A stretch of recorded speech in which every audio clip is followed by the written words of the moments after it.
Bonjour, bienvenue dans cette partie sur l'étude des variations d'une fonction dans le chapitre de la dérivation et des fonctions dérivées. Euh, donc évidemment, on considère une fonction définie et dérivable sur un intervalle grand I. Remémorons-nous un petit peu ce que tout cela signifie. Voici la représentation graphique d'une fonction. Et puis on prend un point quelconque sur cette fonction. Cette fonction, elle ressemble quoi? Plutôt peut-être à une fonction avec du cube à l'intérieur. En ce point, représentons la tangente. D'accord? Bon, la fonction est bien dérivable, était bien dérivable. Quel est le coefficient directeur de la tangente? 3,12, la tangente, le coefficient directeur est positif. C'est le nombre dérivé de la fonction en ce point d'abscisse moins 3,5 environ. Déplaçons ce point. Le coefficient directeur est toujours positif, bien qu'il diminue. Il arrive à un moment donné où il est nul. Bon, je ne vais pas réussir à le mettre tout à fait là. Et puis à nouveau, il est négatif. Ensuite, ce nombre dérivé devient nul. On l'a vu, le passage à 0, hop. Et à nouveau positif. Et on constate, c'est ce qu'on a vu déjà plusieurs fois, que le nombre dérivé est positif lorsque la fonction est croissante, ou encore si la fonction est croissante, le nombre dérivé est positif, sur l'intervalle sur lequel elle est croissante. Ensuite, si la fonction est décroissante, le nombre dérivé est négatif. On pourrait d'ailleurs en profiter pour représenter la fonction dérivée. Regardons. Et là, on a tous les coefficients, tous les nombres dérivés en tous les points. Donc, ce qui se trace en bleu, c'est ma fonction dérivée. Elle est positive jusqu'à ce point qu'on va appeler un extrémum, qui est un point de changement de sens de variation. Là, à nouveau, là, la dérivée, la fonction dérivée qui est ici, est négative et la fonction est décroissante. Donc attention, là, qu'est-ce qui est en train d'être tracé? C'est la fonction dérivée de cette fonction. On continue. Hop.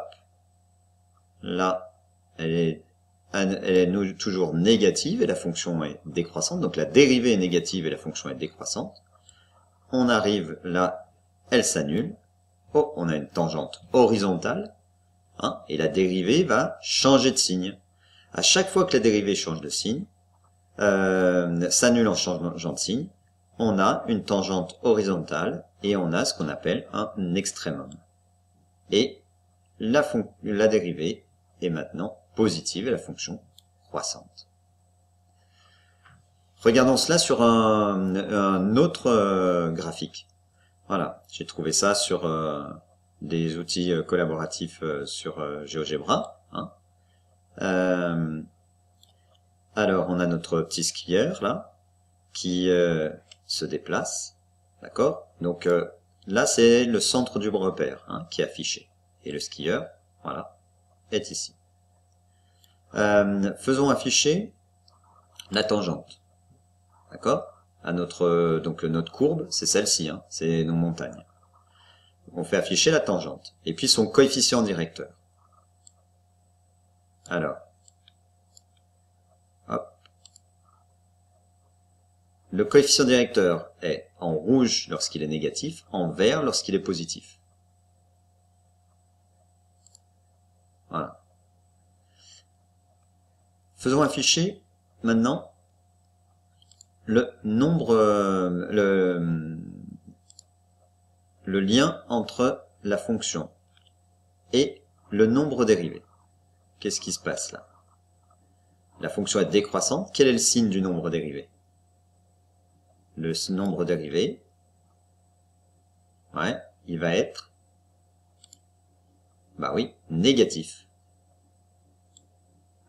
On continue, on le fait se déplacer, ce skieur. hop, la fonction est décroissante, le nombre dérivé est négatif. Ah, le nombre dérivé vaut 0, on appelle ça un extrémum. Hein? Et la fonction, comme le nombre dérivé change de signe, la fonction change de variation, il s'annule en même temps qu'il change de, il change de signe en s'annulant, il est négatif puis devient positif. Hop, la fonction maintenant est croissante. Quel est le signe du nombre dérivé? Ben, il est positif. À nouveau positif, etc. Voilà. On redémarre un petit coup. Donc là, le nombre dérivé est négatif. Hop, on affiche tout ça. Le nombre dérivé est négatif. La fonction est décroissante. Ok. Alors, on peut formaliser ça dans notre cours. Si pour tout x appartenant à un certain intervalle, la fonction dérivée est supérieure ou égale à 0, alors la fonction f est croissante sur grand I. Tu peux écrire la même chose si f' de x est inférieur ou égal à 0. Voilà. Hein, si f' de x sur un certain intervalle est inférieur ou égal à 0, alors f est décroissante sur cet intervalle. Voyons une application, comment l'utiliser. On considère la fonction écrite, on te demande d'étudier les variations de cette fonction et de dresser le tableau de variation. Eh bien, première chose, effectivement, il faut calculer pour tout réel x la fonction dérivée. Alors vas-y, écris-la. Alors voilà, effectivement, la dérivée de x cube c'est 3x2, 9 demi de x carré, la dérivée ça fait 9x, et la dérivée de moins 12x c'est moins 12, la dérivée de 5 c'est 0. Voilà. Donc ce qu'on fait là, c'est la valeur de méthode. Hein. C'est-à-dire que quand on te demande d'étudier les variations, il faut que tu calcules la dérivée de la fonction, et après que tu étudies le signe de la dérivée. Alors maintenant, cette fonction dérivée, pour étudier son signe, bon, ici on reconnaît un trinôme du second degré. Eh bien, tu vas calculer son discriminant, et puis à l'aide de la règle du signe trinôme du second degré, eh bien, tu vas en déduire le signe de la dérivée. Allez, vas-y, à toi. Alors, on détermine les racines de f' de x. Pour ça, il faut calculer le discriminant. On trouve 225. Je te laisse poursuivre. On se retrouvera après. Donc, on trouve que le trinôme possède deux racines distinctes, x1 moins b moins racine de delta sur 2a, ou x2 moins b, enfin, et x2 moins b plus racine de delta sur 2a, c'est-à-dire qu'on trouve moins 4 et 1. À l'aide de la règle du signe d'un trinôme, on peut dire que f' de x est du signe de a, c'est-à-dire positif à l'extérieur des racines, et on peut remplir le tableau de signe de f', c'est-à-dire que voilà, f' de x est positif sur moins l'infini, moins 4, s'annule en moins 4, négatif entre moins 4 et 1, s'annule en 1, et positif sur l'intervalle 1 plus l'infini. Je te rappelle que t'es pas obligé, on met pas en général les petites barres verticales. Là, moi, je l'ai mise dans le tableau, mais cette petite barre verticale n'a aucun sens mathématique.